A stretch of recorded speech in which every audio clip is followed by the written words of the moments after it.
Olá, bem-vindo ao canal Materialismo Militante. Eu sou Leandro Munerato, este é o nosso primeiro programa e vamos tratar neste vídeo do texto de Lenin, as três fontes e as três partes constitutivas do marxismo. No começo do texto, Lenin já coloca a questão de que o marxismo ele gera uma hostilidade em todo mundo dito civilizado. E isso é natural, já que em uma sociedade baseada em classes, nenhuma ciência pode ser imparcial. Ou seja, de um lado nós teremos a ciência oficial, que defende a escravatura assalariada, e o marxismo que coloca como seu objetivo combater essa escravatura assalariada, né? E isso é uma questão bastante importante, né? Já que é divulgado na academia de que existe uma ciência neutra, uma ciência acima das lutas sociais. E o marxismo vai exatamente mostrar o contrário. Ao mesmo tempo, Lenin, na introdução desse texto, ele mostra que o marxismo não tem nada de uma seita maléfica, de uma doutrina fechada em si mesma, que foi desenvolvida à margem da sociedade. Pelo contrário, o marxismo ele é resultado de todo um desenvolvimento da história e da ciência, da filosofia da sua época, né? O marxismo ele advém do ápice, ele bebe de três fontes, né? Que é inclusive o título do texto. Longe do marxismo se desenvolver à margem da sociedade como uma seita, pelo contrário, o gênio do Marx foi responder questões levantadas anteriores a ele, né? Então ele vai responder questões filosóficas, econômicas e políticas. O marxismo é uma verdadeira síntese destas três ciências desenvolvidas até então pelos próprios burgueses. O marxismo ele é uma síntese da filosofia clássica alemã, da economia política inglesa e do socialismo francês. E é disso que o Lenin trata nesse texto de uma forma bastante breve, o que servirá para nós aqui como um guia de estudo para a gente iniciar este grupo de estudos coletivos que é o canal Materialismo Militante. E o interessante do texto do Lenin é que ele coloca que o marxismo é uma ciência poderosa porque correta, né? Por que o marxismo, sendo atacado por todos os lados e a todos os momentos, em todos os frontes possíveis pela academia, pela imprensa, por todo o aparato de propaganda burguesa, ele sobrevive e cresce cada vez mais como uma força irresistível? Porque é uma ciência que responde às questões reais, é coerente, é harmoniosa e é completa. O que também coloca em questão esta ideia de muitos esquerdistas pequeno-burgueses de completar o marxismo, né? Esta é uma ideia estranha aos marxistas. Pelo contrário, Lenin mostra de que essa aponta, né? O Lenin aponta neste texto que o marxismo é uma ciência completa, é uma ciência, uma filosofia harmoniosa e coerente. O que na verdade precisa ser feito é desenvolver nos pormenores esta concepção coerente do mundo que é o materialismo histórico, ou seja, o marxismo. No primeiro ponto, né, do ponto sobre a filosofia, a primeira afirmação do Lenin é de que a filosofia do marxismo é o materialismo. Como todos sabem, toda a história da filosofia até os dias de hoje se divide basicamente em dois campos. De um lado, o materialismo e de outro, o idealismo. O materialismo, o materialismo aqui não significa essa ideia vulgar de uma pessoa que é apegada aos bens materiais. enquanto o idealismo seria uma pessoa dedicada a um ideal. Esta é uma concepção estranha à filosofia, e o materialismo e o idealismo eles se dividem na maneira como o ser e a ideia são determinados. De um lado, o materialismo coloca a primazia no ser, ou seja, o ser determina o pensamento, e de outro lado, os idealistas vão dizer que a ideia determina a realidade. O materialismo ele tem uma longa história que remonta já desde os gregos, mas no texto o Lenin coloca como o ápice do materialismo as lutas políticas e filosóficas realizadas pelos franceses no final do século XVIII. Durante a luta que a burguesia propriamente vai travar contra o mundo feudal, seja ele nas instituições, seja ele no mundo das ideias, essa ala burguesa radical, essa ala burguesa revolucionária, vai recorrer ao materialismo como uma concepção coerente de mundo que reflete os desenvolvimentos das ciências naturais daquela época. A física, a química, a matemática, a própria biologia, elas ganham grande impulso neste século, né? E o materialismo filosófico, ele procura dar uma interpretação de mundo coerente a essas descobertas científicas. Vai ficar bastante claro quando se percebe que todos aqueles inimigos da democracia vão recorrer às várias versões do idealismo para lutar contra esse processo revolucionário. E o Lenin coloca no texto que o idealismo, na verdade, ele é uma corrente filosófica destinada a apoiar a religião, de uma maneira ou de outra. Marx ele bebe desta fonte, né, do materialismo do século XVIII, mas ao mesmo tempo ele não se detém aí. Ele vai enriquecer essa filosofia materialista com as conquistas da filosofia clássica alemã, principalmente o sistema de Hegel, onde Hegel desenvolve uma concepção dialética do mundo. Ou seja, o Marx vai fundir o materialismo e a dialética, de uma maneira mais profunda, de uma maneira mais coerente do que o próprio Feuerbach fez antes mesmo dele, né? Aqui é importante ler um trecho do texto do Lenin, onde ele fala que a dialética é a doutrina da evolução no seu aspecto mais completo, mais profundo, mais isento de unilateralidade. Doutrina da relatividade do conhecimento do homem, que reflete a matéria em perpétuo desenvolvimento. Ou seja, é interessante nesse trecho porque muitos entendem que a doutrina da relatividade foi desenvolvida pelo Einstein, já no século XX.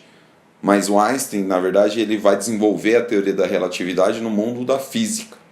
Enquanto a dialética, ela é, de um ponto de vista da filosofia, do conhecimento, de um ponto de vista da filosofia, a doutrina da relatividade, do conhecimento humano. E logo em seguida, o Lenin vai mostrar que as várias descobertas científicas do século XIX, ou seja, o rádio, o elétron, a transformação dos elementos químicos, vão confirmar o materialismo dialético de Marx. Ele, nesse sentido, ele aprofundou o materialismo filosófico e estendeu o conhecimento da natureza, ou seja, do conhecimento das ciências da natureza, ao mundo do conhecimento social, do conhecimento da sociedade humana. Desse aprofundamento, dessa extensão do conhecimento das ciências naturais às ciências humanas, vai resultar o que todo mundo conhece, que é o materialismo histórico. Tudo isso mostra que essa propagada oposição entre as ciências naturais e as ciências humanas, na verdade, é uma falácia burguesa. estranha a concepção marxista do mundo. O materialismo histórico, qual que vai ser a principal descoberta desta ciência que Marx elabora? É que uma forma de organização social resulta pelo desenvolvimento das suas forças produtivas, ela cria o germe de uma nova sociedade, né? Literalmente, o Lenin diz: ao caos e arbitrariedade que até então reinavam nas concepções da história e da política, sucedeu uma teoria notavelmente coerente e harmoniosa, que mostra como, de uma forma social, surge e se desenvolve, em consequência do crescimento das forças produtivas, uma forma mais elevada, por exemplo, como o capitalismo nasceu do feudalismo. Essa é uma ideia central que Marx elabora, de que é o desenvolvimento das forças produtivas que é a causa da mudança social, ou seja, ela é inevitável. E uma ideia importante da concepção materialista da história é de que, da mesma maneira que o conhecimento humano da natureza reflete a matéria em desenvolvimento, o conhecimento social, ou seja, as opiniões, as doutrinas filosóficas, religiosas, artísticas, toda a concepção de mundo que existe e que vigora numa determinada época, ela reflete o regime econômico da sociedade. Então, através desse estudo filosófico que Marx travou, ele chega a uma conclusão bastante importante, ou seja, de que sobre uma base econômica se ergue uma superestrutura política, filosófica,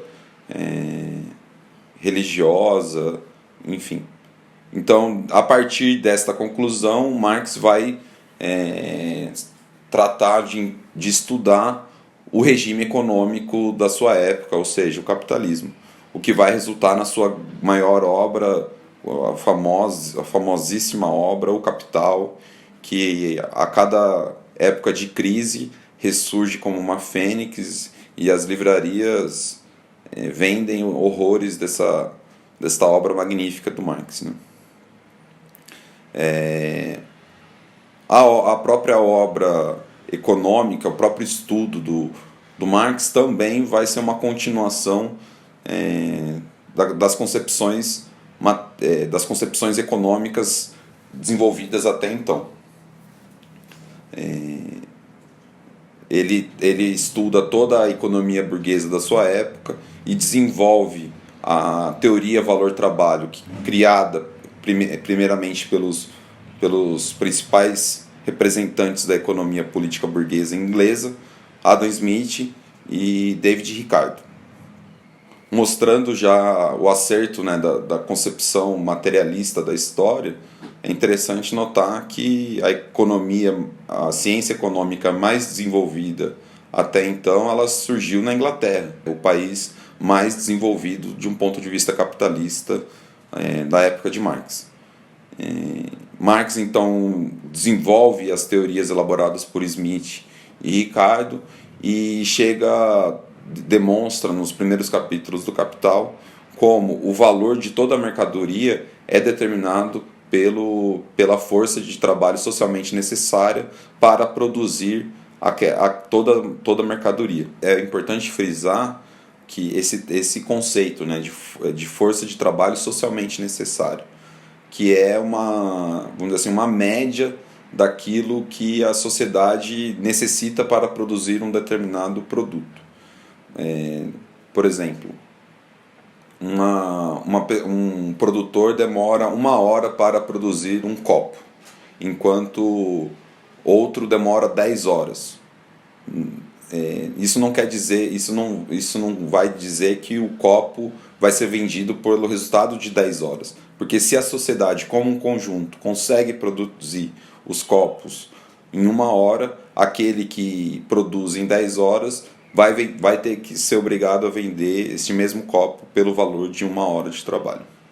Nos seus estudos sobre a economia política, Marx vai mostrar que a própria força de trabalho, ou seja, a capacidade do homem trabalhar, de despender a força dos seus músculos e do seu cérebro, vai se transformar numa mercadoria.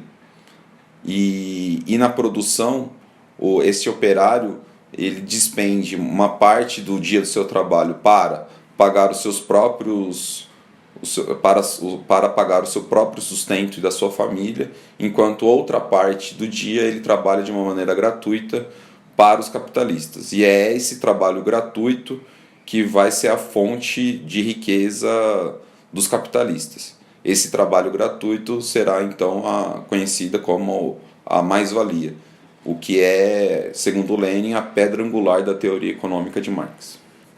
Outra ideia que a gente encontra no texto do Lenin é que enquanto naquilo onde os economistas burgueses viam relações entre coisas, Marx verá relações entre homens. E a troca de mercadoria por intermédio do mercado nada mais é do que laços estabelecidos entre produtores isolados. E será o dinheiro, a circulação do dinheiro, que vai unificar num processo contínuo estes produtores isolados num todo insolúvel, criando o sistema econômico mundial, o que fica cada vez mais evidente no século XXI, onde um acontecimento em qualquer lugar, em qualquer parte do mundo tem consequências em outra parte do mundo, né? Ou seja, os produtores cada vez menos se tornam isolados. O capital, essa força social que impulsiona a movimentação da produção é esse processo contínuo destes laços, um processo de desenvolvimento contínuo destes laços. O capital criado pelo trabalho do operário, e isso é uma questão importante que os capitalistas não conseguem explicar de onde vem o capital. Marx mostra que o capital é resultado do produto do próprio trabalhador. E o trabalhador ele acaba sendo oprimido por este capital que ele mesmo produz. Este capital ele oprime os trabalhadores, ele arruina os pequenos proprietários, os pequenos patrões, e acaba criando um exército de desempregados.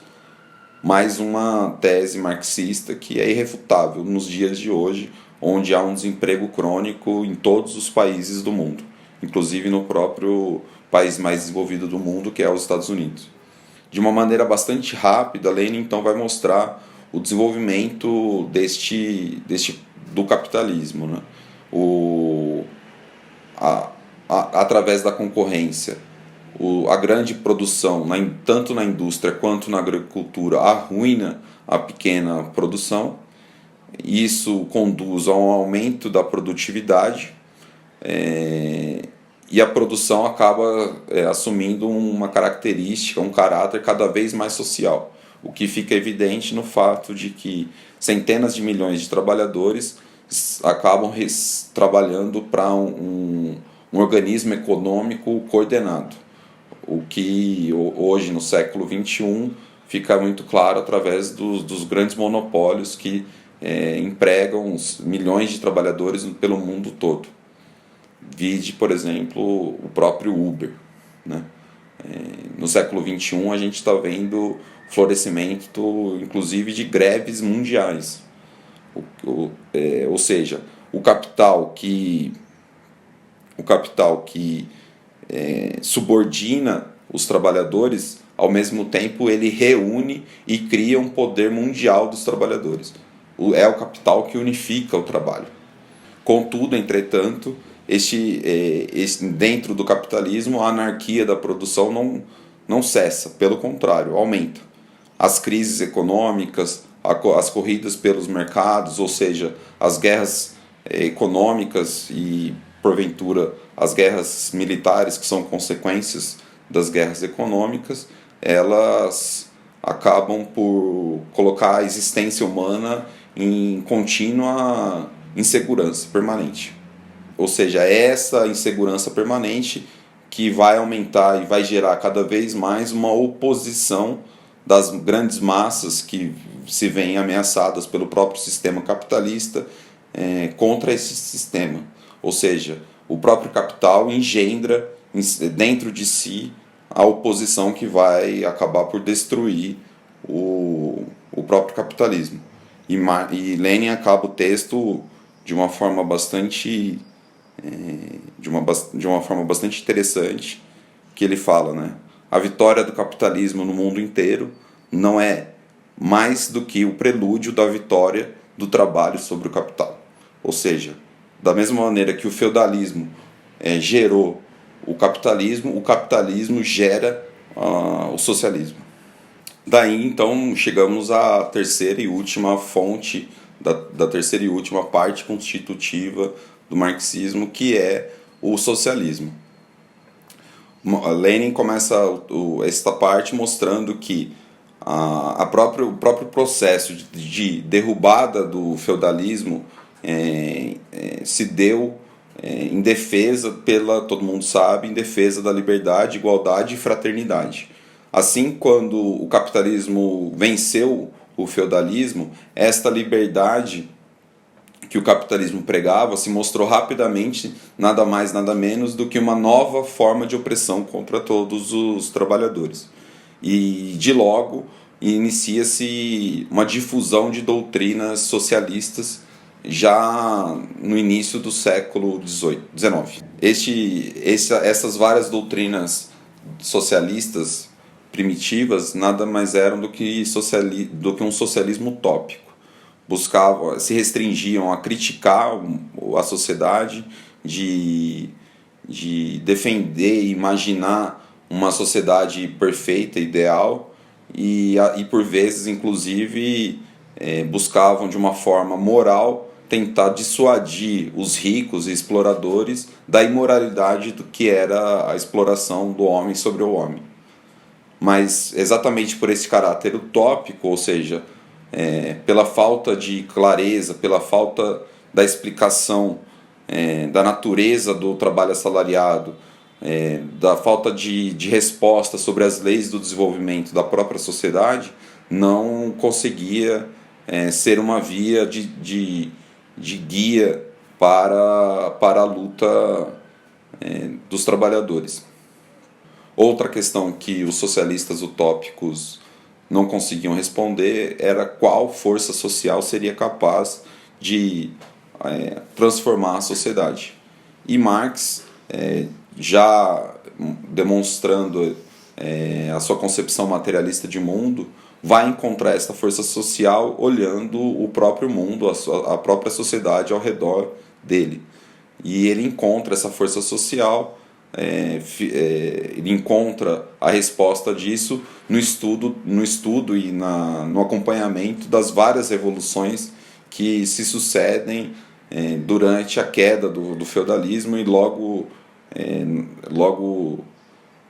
a seguir na vitória do capitalismo. Nas revoluções, principalmente nas revoluções de 1830 e 1848, Marx vai perceber ali uma nova força social surgindo, ou seja, a classe operária. Ao mesmo tempo, essas revoluções que se sucederam às dezenas neste curto período de tempo, vai demonstrar que é a luta de classes o motor e a força motriz do desenvolvimento da sociedade. Ou seja, o Marx vai te retirar de um conhecimento implícito desenvolvido pela história universal da sociedade humana, que é a luta de classes o motor da história. E o gênio de Marx está justamente em aplicar este ensinamento na interpretação de toda a história, o que ele fez, ele e Engels fizeram de uma maneira bastante brilhante no Manifesto do Partido Comunista. Lenin nos traz um trecho bastante importante que eu gostaria de citar aqui, que é: politicamente, os homens foram sempre as vítimas ingênuas dos outros e deles próprios, e serão sempre enquanto não tiverem aprendido a discernir por trás das frases, das declarações e das promessas morais, religiosas, políticas e sociais os interesses destas ou daquelas classes. Ou seja, o marxismo mostra que por trás de toda a fraseologia há um interesse de classe que move estas declarações, né? E desse modo, a única maneira que os trabalhadores, que os explorados têm para quebrar a resistência da classe dominante é buscar aprender a educar-se sobre os interesses de todas as classes e lutar pelo seu próprio interesse. Para então quebrar a resistência dos dominadores, a única maneira que o marxismo, ou seja, o socialismo científico propõe é que a gente tem que encontrar na própria sociedade que nos rodeia a força social capaz de destruir o velho e criar o novo. E o marxismo encontra isso na classe operária mundial. A partir do momento em que a gente encontra essa força social, a tarefa passa a ser educar e organizar essa classe para a sua luta, pela sua luta de classes em defesa do seu próprio interesse. E o acerto do marxismo, mais uma vez, vai ficar bastante evidente quando a gente vê, de um lado, a classe operária se tornando uma classe mundial e, ao mesmo tempo, em todo o mundo, organizações proletárias independentes, ou seja, partidos, sindicatos, etc., sendo criados e cada vez mais travando uma luta de vida ou de morte contra o capitalismo. E Lenin, então, ele encerra o texto com uma frase que eu gostaria de citar também, que é: o proletariado instrui-se, educa-se, travando a sua luta de classes. Livra-se dos preconceitos da sociedade burguesa, adquire uma coesão cada vez maior e aprende a medir pelo seu justo valor o alcance dos seus êxitos. Retempera as forças e cresce irresistivelmente.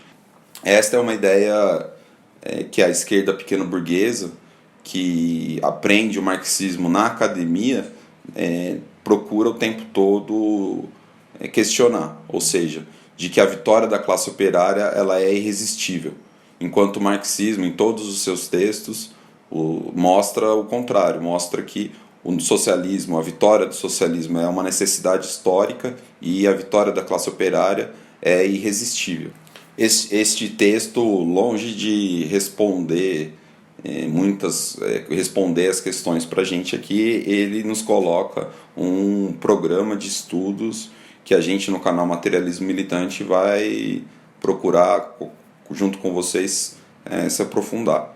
Primeiramente, a gente vai fazer um ciclo então de estudo de textos filosóficos, ou seja, a gente vai estudar a base filosófica do marxismo, tanto o materialismo, a dialética, o materialismo histórico, e na sequência vamos estudar textos tanto sobre a política, ou seja, o socialismo, quanto a economia. Então, no próximo encontro, vamos iniciar o estudo sobre as bases filosóficas do marxismo com o texto do Plekhanov, Ensaio sobre a História do Materialismo. Plekhanov, segundo Lenin, é uma das principais referências para o estudo da filosofia marxista. Ele, inclusive, com seus textos, educou toda a geração que vai realizar a Revolução Russa em 1917.